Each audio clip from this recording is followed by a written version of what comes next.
I've recognized that if I want to make an impact in my community and on my culture here in Charlotte, I need to be a part of it. I'm Brian Mister, husband, father of three, Charlottean, race director, and just a general lover of the active outdoors here in North Carolina.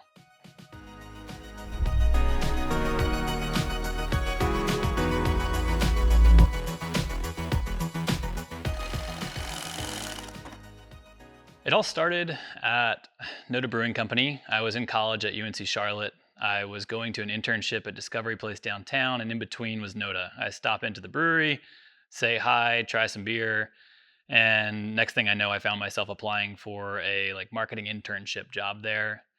Got it, started having some fun at Noda Brewing, and found myself having a beer at lunch, having a beer afterwards. I'd bartend, I'd have a beer after that, and that little college 15 was coming back already. And I was like, I need to get out and running some more. I need to check it out. I need to just go running again. And I missed it a lot. So I started this idea of having a run club at a brewery. I thought, you know what, I like socializing afterwards. Maybe there's some other people in the community that want to do that. So set out to make some courses. We went out on a Wednesday night, and three people showed up the first week, and I was ecstatic. Like, other people wanted to do this in the city. I had no idea. I thought I'd be out there by myself every time. So that first week we had three. The next week we had maybe 10, 15 or so. By the end of the month we were at about 30. And the next month we were hitting 100 people every week, and it was overwhelming. We had to start changing how many bartenders were there on a Wednesday night. We started having vendors come out, trying out shoes. I started learning more people in the community and what they were doing and what this new space that I had no idea about, sports marketing, could do for me. And I fell in love. I fell in love with sports marketing. I fell in love with running again. And it was beautiful to see the community kind of move forward, but they didn't realize that they were running. They thought they knew they were out there to make connections and have a beer, and they just so happened to run. And that was the best part of it, is I felt like I was getting people active without them knowing, and I really fell in love with that. We quickly realized in that first year that our little run club that had 3, 13, 30 people at it, maybe we wanted our own 5K. So one of the regulars there was this group called Start to Finish that puts on races. They own the local running shop, one of the local running shops. And we brought them this idea of, like, what if we had a 5K through the streets of Noda, and it started and ended at the brewery, and we had bands, which we had gotten used to there, and we had this empty parking lot across the street. What if we did it there? And we had all these crazy ideas come together of like 6, 7 what ifs. And so we decided we'd started off the Noda 5K back in 2012, I believe was the first year.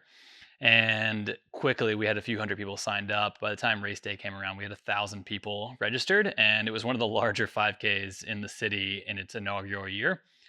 And it really gave me this taste of what race directing and organizing looked like. And I really enjoyed it, and it became this larger part of my job at Noda Brewing. Beforehand, I was delivering kegs, I was bartending, I was sales, I was marketing, and now I felt like a lot more of my time was getting spent on the Run Club and what this new facet of enjoyment was in my life, which led to me then taking my next role and my next step, which was over at the Whitewater Center. And my job there was marketing. I was handling race directing. I was picking up skills like sponsorship, other events in the active outdoor world, like kayaking, like rock climbing, cycling, and throwing it all together. And I picked up a lot there. And mainly it was for this larger company and what that looked like to manage sponsorship, which we didn't have as much with that Noda 5K because we were putting it all on ourselves. It was more of a community race that happened to be pretty darn big. So Whitewater Center taught me a little bit of that. That made me want to go to kind of go back to running though. I was enjoying cycling, I was enjoying climbing, but I needed to get back to running, and started to have some of my own ideas. There was some chatter in the back of my head that I really wanted to listen to. So that took me over to Run for Your Life there for a bit. And Run for Your Life's a local running shop. They manage the Charlotte Marathon. I got to become marketing director, so my sole focus was marketing. It wasn't kind of piecemealed with other pieces. All I was doing was marketing for a running shop, a couple races in town, and really got my feel for taking this thing on my own. And again, that little voice in the back of my head was telling me it's time to try something out. Like, what if we did this other thing? And this idea of a keystone race started coming into mind for my wife and I, and what that looked like to build something bigger for our city that we love so much. We started doing some more traveling, wanting to knock off a half marathon in every state was our goal. And we recognized similar markets had other races that we wanted in our city. It was we then looked back and realized people were traveling from Charlotte to go to other cities to do these keystone races, and we couldn't help but continue to think, why aren't people staying in town? Why aren't they running here in Charlotte? We really want them to stay here. We love this city so much for so many other things. We need to keep them here for a large race as well. So one day we were driving on I-277. We were heading home from a concert over at the Music Factory. I can't even remember who now. It's probably Ben Folds or something silly. And we were stuck in traffic on like a Thursday night at 9 o'clock. And I'd mentioned, I'm going to get out of this car and I'm going to run home. How silly would that be? I didn't do it, but I kept thinking, man, that would be really cool if we shut down I-277 and runners could be out there and you could see your city from this new speed and you could see the backdrop of the skyline that you kind of only get to see in a blur as you're driving on it. So this idea just kind of kept coming up and coming up. We came up with a name before we even had the idea of the race. We've randomly said one day around the crown. And we're like, gosh, that fits so well. Like, how cool again would this be? And this idea just kept coming up and coming up. So we took the idea to a friend. We sat down for coffee at Rhino Market and just said, like, what if? And the what ifs just kept coming, and no's were not coming. There was not really a yes, but there weren't any no's either. So they then introduced me to the next person, the next person. We're now like a year down the road and we're putting in our permit for this thing. I'm putting in my notice with my company and saying, like, hey, I'm going to try this thing out. I'm giving you 6 months. I think in 6 months we'll have this race together, but we're going to go ahead. We got the permit approved. We're going to see where this thing takes us. So we got the permit approved. We get our website up, branding. My wife handles all of that. She's our creative director and crushes the brand, really makes my like silly idea come to life. And we throw a launch party at Noda Brewing. So back to our roots, we throw this party and 1,000 people sign up in the first week. And we realize like a 6 month notice isn't going to cut it. Like it's time to hop off the cliff of entrepreneurship and figure this thing out. So I leave my job. I put my 6 months goes to 2 week notice, and we start really working on this thing, this idea of shutting down the major interstate in Charlotte that wraps around the core of Uptown.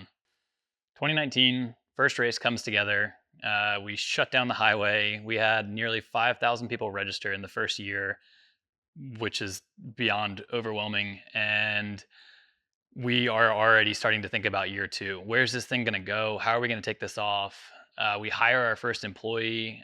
We're thinking, we're going to go to 7,000 people in year two, and the pandemic hits, and the RNC is coming to town, which also messes with all events in the city. So we move our race from September to March. We're going to turn this thing around in 6 months. We're going to do it again. And then the pandemic hits in March. So we have to move it again, thinking the pandemic's going to end, like we all thought, in 6 months. But then the RNC screws that up too.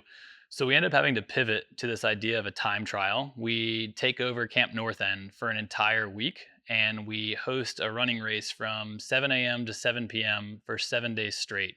And we were only allowed to have 25 people race at a time via the current mandates that were in North Carolina during this pandemic.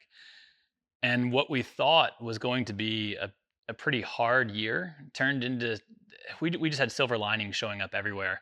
And when you have a 5,000 person race, the beauty of it is there's 5,000 people and you're overwhelmed with emotion.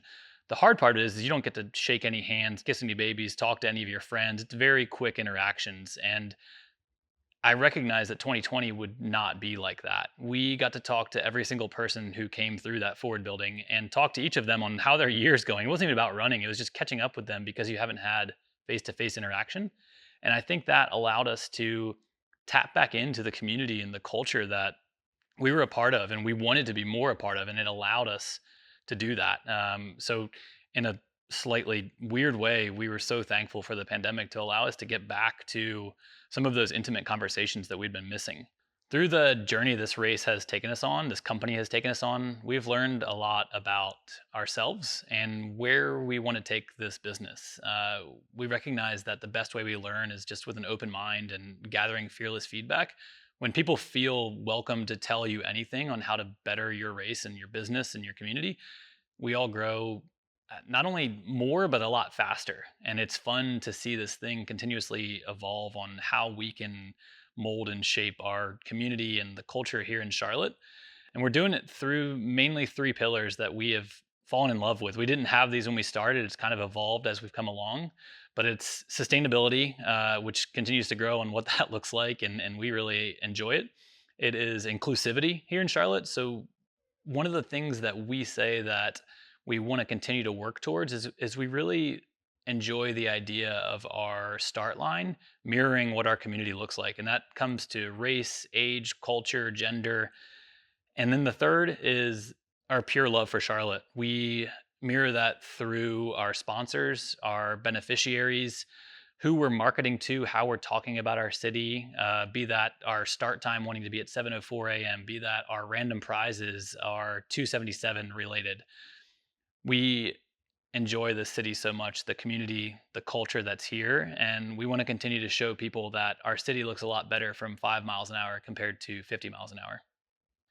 I'd love to hear more from you. If you have any feedback for us, ideas for us, crazy ideas you've seen in other markets, cities, countries, be it cycling events or music festivals, please feel free to reach out.